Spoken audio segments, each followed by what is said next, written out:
Hello learners, आपका स्वागत है, वेलकम है आपके अपने चैनल स्प्रिंटेड लर्निंग में, जिसमें आज मैं आपको क्लास 9th का एक इंपॉर्टेंट टॉपिक करवाने वाला हूं। वो टॉपिक है मास नंबर। इससे पिछली वीडियो में हमने एटॉमिक नंबर को कवर किया। अगर वो वीडियो आपने देख ली है, वेल एंड गुड है। अगर नहीं देखी है तो आप उस वीडियो को प्लेलिस्ट में जाके सर्च कर सकते हैं, और उसका लिंक भी मैंने आपको डाल दिया है डिस्क्रिप्शन बॉक्स में, तो आप वहां से भी देख सकते हैं। तो उसको करने के बाद, एटॉमिक नंबर को करने के बाद, हमारा नेक्स्ट कंसेप्ट है मास नंबर। इसी तरह से हम वैलेंस इलेक्ट्रॉन्स, आयंस, केमिकल फॉर्मूले, एक कंप्लीट सीरीज में इन सभी टॉपिक्स को कवर करते हुए चलेंगे। आज मेरा सेकंड टॉपिक है जो मैंने आपको करवाना है, वो है मास नंबर। बेटा जी, मास नंबर करवाने से पहले मैं आपको एक चीज बताना चाहूंगा एटम के बारे में। कहते कोई भी अगर एटम है, कोई भी एटम है, तो उसमें तीन फंडामेंटल पार्टिकल्स प्रेजेंट होते हैं। किसी भी एटम में कितने पार्टिकल्स प्रेजेंट है? थ्री टाइप्स के फंडामेंटल पार्टिकल्स। और वो कौन कौन से हैं? वो होते हैं इलेक्ट्रॉन, प्रोटॉन और न्यूट्रॉन। आई थिंक ये सबको पता होगा। किसी भी एटम में तीन फंडामेंटल पार्टिकल्स हैं, इलेक्ट्रॉन, प्रोटॉन एंड न्यूट्रॉन। इससे हम आगे बढ़ते हैं। कहते हैं जब हम किसी भी एटम की बात करें, क्योंकि बेटा जी एटम के एटॉमिक नंबर या मास नंबर को हमने पढ़ना है, तो उसके बारे में थोड़ी बहुत जानकारी हमें होनी जरूरी है, बेसिक पता होना जरूरी है। कहता है किसी भी एटम को अगर हम देखते हैं, किसी भी एटम को हम देखें, कहता है सेंटर पे क्या प्रेजेंट होता है? सेंटर पे प्रेजेंट है न्यूक्लियस, और न्यूक्लियस के सराउंडिंग में क्या होती हैं? शेल्स। मेरी बात समझ में आ रही है आपको? मैंने आपको बताया कि सेंटर पे ये जो चीज प्रेजेंट है, जो सेंटर पे बॉडी प्रेजेंट है, इसे हम नाम देते हैं न्यूक्लियस का। और सराउंडिंग में जो शेल्स प्रेजेंट होती हैं, ये सर्कल से जो प्रेजेंट है, इन्हें हम नाम देते हैं शेल्स का। ये हमने एटम के स्ट्रक्चर में पढ़ लिया होगा कि सेंटर पे प्रेजेंट है न्यूक्लियस और सराउंडिंग में प्रेजेंट है शेल्स। अब इसका क्या फायदा, इसको हमने क्यों पढ़ाया? बेटा जी आपको पता होना चाहिए कि न्यूक्लियस के अंदर क्या प्रेजेंट होते हैं? Protons plus neutrons. और शेल्स में क्या करते हैं? शेल्स में प्रेजेंट होते हैं इलेक्ट्रॉन्स। वो आगे पढ़ेंगे, रिवॉल्व करते हैं अराउंड द न्यूक्लियस, वो आगे की बात है। लेकिन अभी हमें पता हो, कोई भी एटम है, एटम में तीन फंडामेंटल पार्टिकल्स हैं, इलेक्ट्रॉन, प्रोटॉन एंड न्यूट्रॉन। और प्रोटॉन और न्यूट्रॉन प्रेजेंट होते हैं बेटा जी न्यूक्लियस में, और इलेक्ट्रॉन प्रेजेंट होते हैं हमारे शेल्स में। ये बात आपको समझ में यहां तक आनी चाहिए। आ रही है बेटा जितनी बात समझ में? आगे देखें, जब हम किसी भी एटम को रिप्रेजेंट करते हैं, बेटा छोटी छोटी बातें मैं क्यों बता रहा हूं, उसका बेनिफिट मिलेगा आपको, आगे देखना। कहते हैं किसी भी एटम की अगर हम रिप्रेजेंटेशन की बात करें, किसी भी एटम को हम रिप्रेजेंट कैसे करते हैं, उसको रिप्रेजेंट कैसे करते हैं, इसको भी लिखेंगे, अपनी नोट डाउन करेंगे इसको अपनी नोटबुक में। कहता है ये रिप्रेजेंटेशन है किसी भी एटम की, किसी भी एटम की ये रिप्रेजेंटेशन है। अब ये क्या चीज है? कहता है कि जो मैंने लिखा है एक्स, एक्स है सिंबल ऑफ एलिमेंट। मैं इसका एग्जांपल देके भी समझाऊंगा। ये है सिंबल ऑफ एलिमेंट। जेड जो पैरों में लिखा गया है, ये होता है एटॉमिक नंबर। और ए क्या होता है बेटा, जिसको कई बार एम भी लिखा मिलेगा आपको, ए भी लिखा मिलेगा, ये होता है बेटा जी मास नंबर। अभी हम अपने मास नंबर के टॉपिक पे आ रहे हैं। एग्जाम्पल की तौर पर बात करूं, एग्जाम्पल मैंने लिया, मान लो सोडियम का 1123। Na क्या हुआ? नाम से समझ में आ रहा है बेटा जी, Na क्या है? Symbol of sodium, symbol of sodium element. और अगर हम इसके एटॉमिक नंबर की बात करें, मैंने आपको बताया पैरों में लिखा मिलेगा 11, और इसके साथ इसके मास नंबर की बात करूं बेटा जी, होता क्या है बताऊंगा, 23। इसको आप रिलेट करके देखेंगे। एक्स हो गया सिंबल, जेड हो गया एटॉमिक नंबर, एम या ए मास नंबर। इतनी बात समझ में आ रही है आपको? चले बेटा जी आगे। अब मैं इसमें आपको जेड के बारे में एक वीडियो बना के दे चुका हूं कि जेड क्या होता है। आज हमारा एक्सप्लेनेशन है ए के बारे में कि ए क्या है या एम क्या है, मास नंबर कैसे रिप्रेजेंट करते हैं, मास नंबर होता क्या है, इसके बारे में बात करूंगा। बेटा जी अब अपना टॉपिक शुरू करते हैं। वो टॉपिक है मास नंबर। बेटा जी हमने यहाँ पे किस चीज का मास फाइंड आउट करना है, क्या नंबर फाइंड करना है? देखो नाम से समझ में आ रहा है, मास प्लस नंबर। बेटा दो चीजों को अगर हम देखें तो दो चीजों से मिलकर बना है मास प्लस नंबर। यहीं से हमारा कंक्लूजन आ गया, मास प्लस नंबर। और वो किस चीज का बेटा जी? वो निकालना है हमने किसी भी एटम का, यानी कि हमने मास नंबर निकालना है एटम का। ये बात आपको समझ में आ रही है, क्योंकि हम एटम के बारे में पढ़ रहे हैं बेटा। एटम का मास नंबर हमने फाइंड आउट करना है।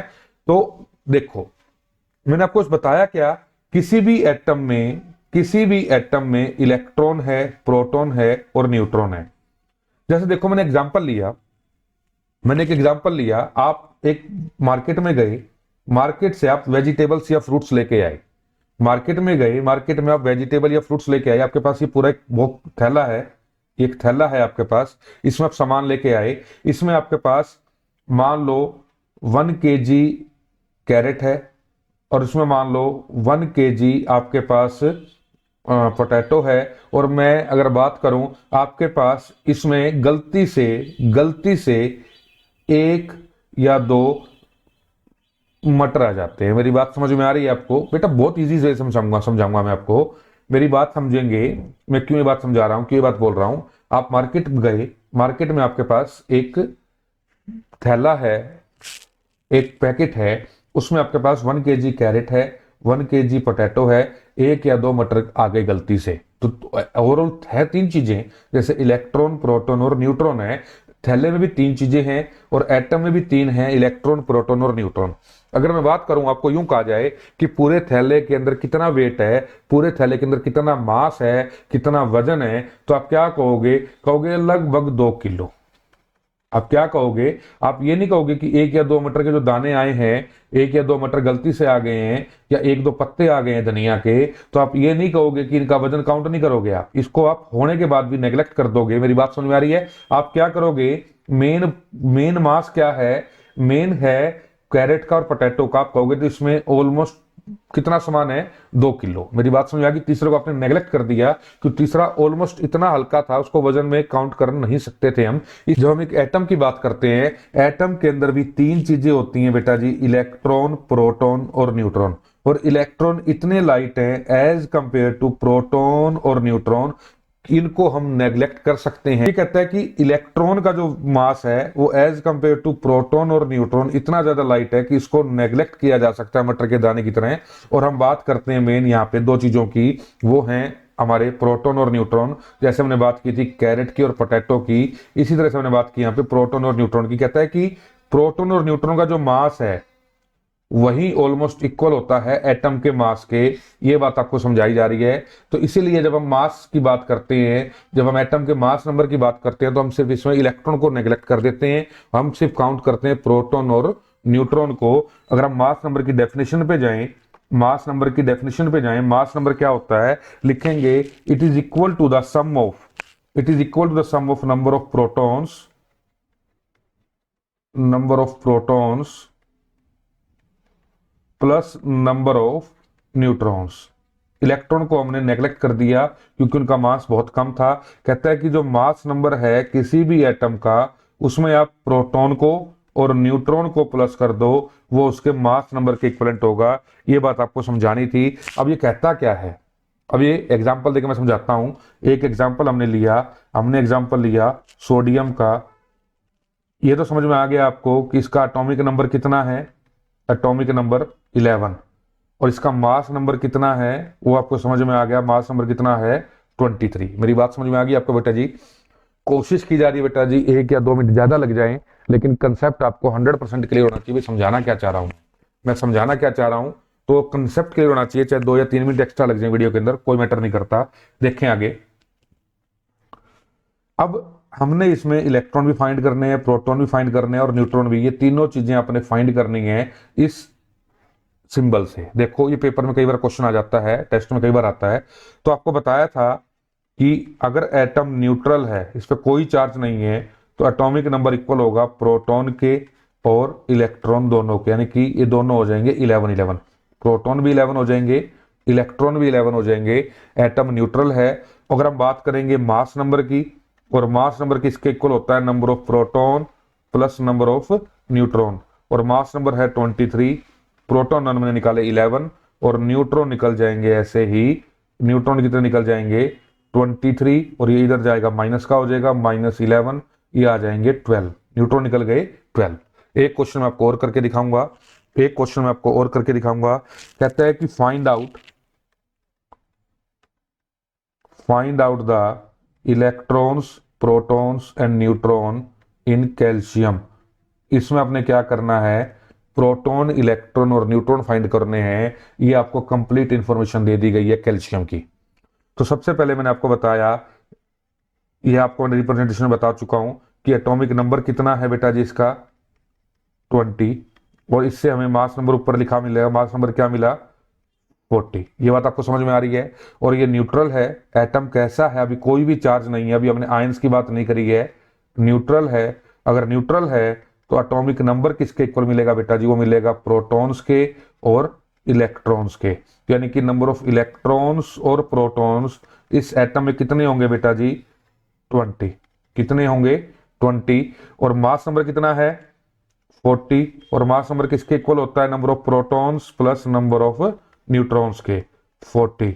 और प्रोटॉन्स कितने निकले अभी हमारे 20, और न्यूट्रॉन्स कितने निकलेंगे बेटा जी उसके बाद, आप खुद समझदार हो, न्यूट्रॉन्स कितने निकलेंगे 40, और इधर से 20 माइनस होगा, -20 20। यानी कि इलेक्ट्रॉन भी 20, प्रोटॉन भी 20 और न्यूट्रॉन भी 20, तीनों 20 मिलेंगे।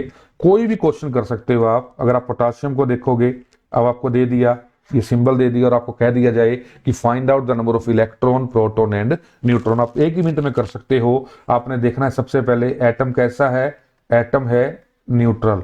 एटम कैसा है न्यूट्रल। न्यूट्रल है तो इसका मतलब जो एटॉमिक नंबर है, इसका मतलब एटॉमिक नंबर है वो इलेक्ट्रॉन भी होंगे उतना ही प्रोटॉन होंगे, वो कितने हैं 19। ये बात आपको समझ में आ गई। इलेक्ट्रॉन प्रोटॉन कितने हो गए 19, वो किसके इक्वल हो गए, एटम के एटॉमिक नंबर के इक्वल हो गए, क्योंकि एटम न्यूट्रल है।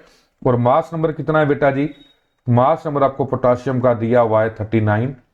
और मास नंबर किसके इक्वल होता है बेटा जी, मास नंबर इक्वल है प्रोटॉन प्लस में न्यूट्रॉन के। और मास नंबर कितना दिया हुआ है 39, प्रोटॉन निकल के 19, तो न्यूट्रॉन्स कितने निकलेंगे बेटा जी 39, इधर जाएगा ये -19 निकल गया 20। यानी कि ज्यादातर हमारे को 9th लेवल पे क्वेश्चन मिलेंगे, वो मिलेंगे कि find out the number of neutrons. Neutrons find करने के लिए मास नंबर की हेल्प से तो आप निकाल सकते हो, क्योंकि प्रोटॉन हमें एटॉमिक नंबर से मिल जाएंगे।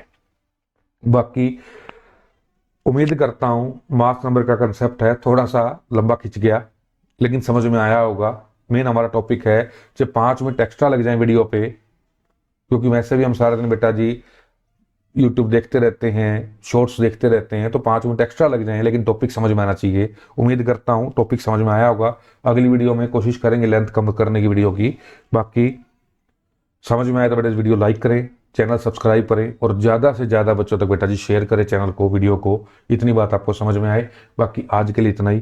Thank you very much.